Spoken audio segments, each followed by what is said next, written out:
दोस्तों नमस्कार। उत्तर प्रदेश में 75 पार सीटें जीतने का भारतीय जनता पार्टी का इरादा फेल होता हुआ नजर आ रहा है। इस बार उत्तर प्रदेश में भाजपा ने कई बड़ी गलतियां की हैं। पहली गलती तो उसकी कि उसने नए प्रत्याशियों को जो टिकट दिए वो ज्यादातर अननोन है, उनको लोग जानते नहीं हैं, चाहे कानपुर हो या फिर जौनपुर। लेकिन दूसरी तरफ एक और बड़ी गलती कि इस बार वो सोशल इंजीनियरिंग करने में नाकामयाब रही है। पिछले चुनावों को अगर आप देखें, 3 और 4 चुनावों को, 2 लोकसभा और 2 विधानसभा, भाजपा की जो सबसे बड़ी ताकत थी वो थी सोशल इंजीनियरिंग और नॉन जाटा और दलित को और अति पिछड़ा जातियों को जिस तरह से जोड़ा था बीजेपी ने, वो उसके जीत का एक तरह से नुस्खा था। हालांकि पिछड़ों में भी उन्होंने एंटी यादव जो भावनाएं पैदा की थी उसके जरिए कुर्मियों को अपने साथ जोड़ा। केशव प्रसाद मौर्य के जरिए केशव वो ले उड़े थे। जाटों को उन्होंने एंटी मुस्लिम सेगमेंट पैदा करके खड़ा किया था। लेकिन इस चुनाव में न तो हिंदू मुसलमान कार्ड चल रहा है और न राम मंदिर का मुद्दा चल रहा है। दूसरी तरफ अखिलेश यादव इस समय एक बेहतरीन बैटिंग करते हुए नजर आ रहे हैं। अखिलेश यादव एक अच्छी रणनीति के तहत सोशल इंजीनियरिंग कर रहे हैं और जो उन्होंने पीडीए फॉर्मूला दिया था उस पीडीए पर वो लगातार अमल करते हुए नजर आ रहे हैं। लेकिन पीडीए के साथ साथ उन्होंने कई प्रत्याशी अपने सवर्ण समाज के भी उतारे हैं।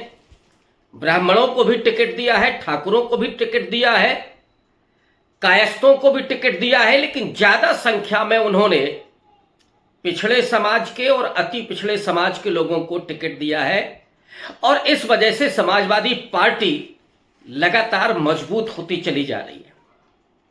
और आज एक बड़ा मास्टर स्ट्रोक खेला अखिलेश यादव ने, जब अपना प्रदेश अध्यक्ष उन्होंने बदला तो पाल समाज के श्यामलाल पाल को उन्होंने प्रदेश अध्यक्ष नियुक्त किया।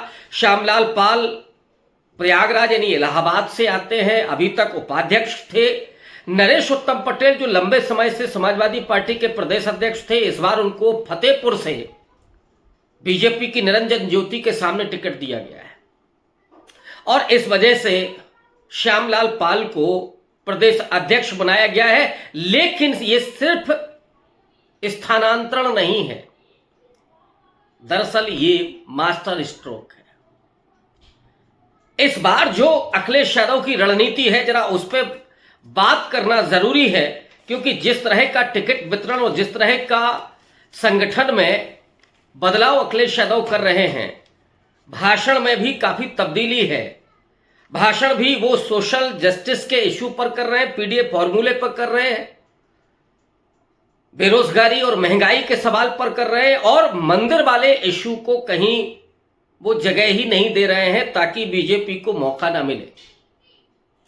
कल मैनपुरी में जो हुआ, बीजेपी की मुश्किल कम इसलिए भी नहीं हो रही है कि जो उसका कोर वोटर है वो भी फंस रहा है, वो भी निकल रहा है बीजेपी से, निराश है या तो फिर वो एंटी बीजेपी वोट कर रहा है। कल एक खेल खेला था मैनपुरी में बीजेपी ने कि राजपूत समाज के लोगों को खड़ा करके महाराणा प्रताप की मूर्ति को धुलवाया गया और फिर वहां पर गालियों वाले नारे लगाए गए अहीरों के खिलाफ, यादवों के खिलाफ। लेकिन राजपूत समाज ने, जो भाजपाई नहीं है, उसने अपने सोशल मीडिया के जरिए ये मैसेज पहुंचाया है कि ये नफरत पैदा करके, जातिगत विद्वेष पैदा करके यादवों के खिलाफ भाजपा राजपूतों का वोट हासिल करना चाहती है और ये मंसूबा उनका कामयाब हम नहीं होने देंगे। अखिलेश यादव ने जो ट्वीट किया है उसमें उन्होंने डिंपल यादव को एक क्षत्रिय स्त्री के रूप में पेश किया है। वो जाहिर तौर पर शादी के पहले वो ठाकुरी है उत्तराखंड की, तो उन्होंने कहा कि महाराणा प्रताप की मूर्ति पर जाकर के जो उन्होंने माल्यार्पण किया था और जो समाजवादी पार्टी के लड़कों ने, कार्यकर्ताओं ने वहां पर सपा का झंडा लगा दिया था, उसके बाद उस मूर्ति को धोया गया, जबकि कोई अपमान नहीं किया गया था, बल्कि पूरे सम्मान के साथ, पूरे इज्जत के साथ महाराणा प्रताप की मूर्ति पर माल्यार्पण हुआ था। लेकिन योगी आदित्यनाथ की सरकार ने 100 समाजवादी पार्टी के कार्यकर्ताओं पर एफआईआर दर्ज कर ली है, जबकि गालियां देने वाले लोग बीजेपी के थे। ये भी उल्टा पड़ गया। लेकिन मैं बात सोशल इंजीनियरिंग की कर रहा हूं। समाजवादी पार्टी और अखिलेश यादव ने कैसे सोशल इंजीनियरिंग इस बार की है और पीडीएफ फॉर्मूले की तरफ जो जगह दी है लोगों को। एक तो उन्होंने क्या किया है कि किसी यादव को टिकट नहीं दिया है, केवल 5 टिकट उन्होंने यादव को दिए हैं, वो भी अपने परिवार को। उसमें डिंपल यादव को मैनपुरी से, खुद कन्नौज से वो लड़ने गए हैं, आजमगढ़ से धर्मेंद्र यादव चुनाव लड़ रहे हैं, बदायूं से शिवपाल यादव के बेटे चुनाव लड़ रहे हैं, और फिरोजाबाद सीट से रामगोपाल यादव के बेटे अक्षय यादव चुनाव लड़ रहे हैं। आदित्य यादव हैं बदायूं में। तो ये केवल 5 टिकट उन्होंने, उसमें भी अगर आप डिंपल यादव को निकाल दें क्योंकि वो मूल रूप से क्षत्रिय हैं, तो ये केवल 4 टिकट अखिलेश यादव ने दिए हैं यादव और अपने परिवार तक सीमित रखा है। क्योंकि जो यादववाद के खिलाफ यादव राज जो कोट अनकोट जो खेल खेली रही थी बीजेपी, उसको कामयाब नहीं होने देने के लिए अखिलेश यादव ने यह गेम खेला और जो ओबीसी की बड़ी और मजबूत जातियां हैं उनको भरपूर भागीदारी दी। जैसे कुर्मी समाज को उन्होंने करीब 1 दर्जन टिकट दिए हैं, नरेश उत्तम पटेल को दिया, लालजी वर्मा को दिया और कई लोगों को दिया। और ये कई प्रत्याशी ऐसे हैं, अधिकांश प्रत्याशी ऐसे हैं जो जीत हासिल करते हुए दिखाई पड़ रहे हैं। तो दूसरी तरफ मौर्य समाज को भी उन्होंने 6-7 टिकट दिए हैं, उसमें बाबू सिंह कुशवाहा जैसे लोग चुनाव लड़ रहे हैं जौनपुर से।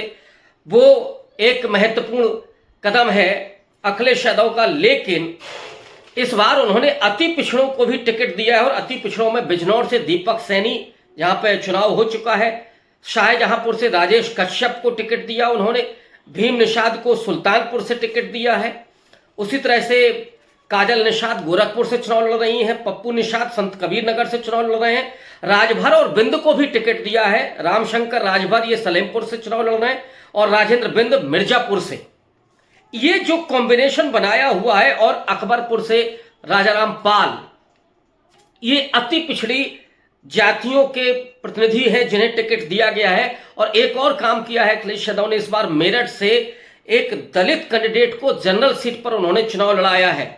तो इस वजह से जो पीडीए का फॉर्मूला है, और बाकायदा उन्होंने जो मुस्लिम प्रतिनिधि हैं उनको भी भरपूर अवसर दिया है। हालांकि अवध क्षेत्र में 1 टिकट की जरूरत थी जो थोड़ी सी कमी दिख रही है, लेकिन फिर भी अगर अति पिछड़ी जाति को वो जगह दे रहे हैं तो मुस्लिम समाज इस वक्त कहीं कोई बुरा मानने की जिद नहीं कर रहा है, और वो कांग्रेस पार्टी और राहुल गांधी की वजह से समाजवादी पार्टी के साथ आकर के खड़ा हो गया है। जो नाराजगी थी उसकी दूर हो गई है।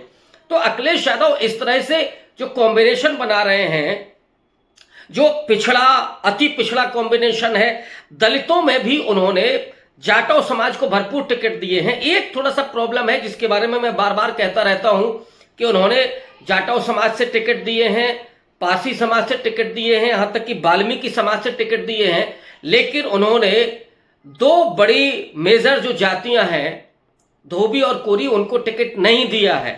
मुझे लगता है कि अगर संगठन में भी, जैसे उन्होंने पाल समाज के श्यामलाल पाल को प्रदेश अध्यक्ष बनाया, वैसे ही अगर इन दोनों जातियों को भी वो स्पेस देते हैं, अब तो टिकट का वितरण हो गया है, लेकिन संगठन में या प्रचार के दरमियान या प्रतीक रूप से उन बात कहते हैं चुनाव प्रचार के दौरान। जैसे आप बुंदेलखंड अगर जाएं, झलकारी बाई का नाम लेकर के कम से कम कोरी समाज में मैसेज दे सकते हैं, कबीर की बात कह के आप कोरी समाज में बात पहुंचा सकते हैं, संत गाडगे का नाम लेकर के आप धोबी समाज में मैसेज दे सकते हैं। और ये उन्हें कहना चाहिए कि जो समाज अभी छूट गए हैं वो आगे उनको एडजस्ट करेंगे। अभी तो राज्यसभा भी है, एमएलसी के भी पद हैं, संगठन में भी बदलाव होंगे। तो ये मैसेज अखिलेश यादव को देना चाहिए ताकि उन समाजों को भी ये महसूस हो कि नहीं साहब, हमको पीडीए के तहत प्रतिनिधित्व मिल रहा है। हालांकि इस समय लोग बीजेपी को हराने के लिए अखिलेश यादव की इन कमियों को भी नजरअंदाज कर रहे हैं। मुझे लगता है कि अखिलेश यादव के ध्यान में ये बातें होंगी, और अगर इस बीच में वो सोनकर समाज में, कोरी समाज में और धोबी समाज में जाकर के थोड़ा उनके घरों में चले जाए तो उसका भी एक मैसेज चला जाएगा। अखिलेश यादव के जेहन में ये बात होगी, क्योंकि जो उन्होंने स्ट्रेटजी चेंज की है, ये बात 2019-20 में भी उन तक पहुंचाई जा रही थी। उस समय मैं भी ये बात कह रहा था, लेकिन शायद उस समय उनके जेहन में ये बात नहीं थी, उनको ये समीकरण नहीं समझ में आ रहा था। उनके इर्द गिर्द जो लोग थे वो गुमराह कर रहे थे, उन पर ब्राह्मणों की नाराजगी और ब्राह्मण आउटरीच की बात हो रही थी। तो ये जो प्रेशर था वो शायद इस बार अखिलेश यादव ने उस बात को समझ लिया है कि लोग उन्हें गुमराह कर रहे थे।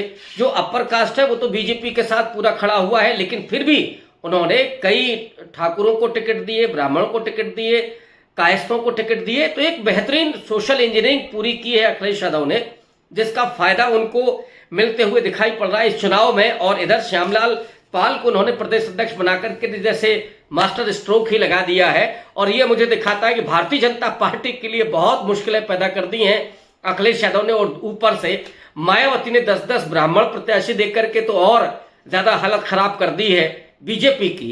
तो ये उत्तर प्रदेश का सिनेरियो है जिसमें बीजेपी 75 पार की बात कर रही थी, लेकिन सच्चाई है कि अब 40 अगर वो क्रॉस कर जाए तो गनीमत होगी और ये भारतीय जनता पार्टी के लिए बहुत बड़ी बात होगी, बहुत बड़ी सफलता होगी अगर वो 40 सीटें पार कर जाते हैं। हालांकि इसकी उम्मीद अब कतई नहीं लगती। मैंने आपको पिछले वीडियो में ये भी बताया था कि लखनऊ जैसी सीट जिस पर 1991 से बीजेपी काबिज है, वो आशुतोष वर्मा के आने के बाद फंस गई है। वो चुनाव लड़ेंगे लखनऊ से तो यहाँ पर राजनाथ सिंह को गली गली घूमना और भटकना पड़ेगा, वोट मांगना पड़ेगा, तभी वो इस सीट से चुनाव जीत पाएंगे, अदरवाइज ये सीट मुश्किल में। तो इस तरह का जो कॉम्बिनेशन बनाया है और भारतीय जनता पार्टी की जो गलतियां हैं उन गलतियों को नजरअंदाज नहीं किया है, अखिलेश यादव को समझा है और उसी पर तीखा वार किया है। ये जो स्ट्रेटजी है वो समाजवादी पार्टी को मजबूत बना रही है और बीजेपी की हालत को और ज्यादा पतला कर रही है। देखिए आगे होता है क्या। शुक्रिया।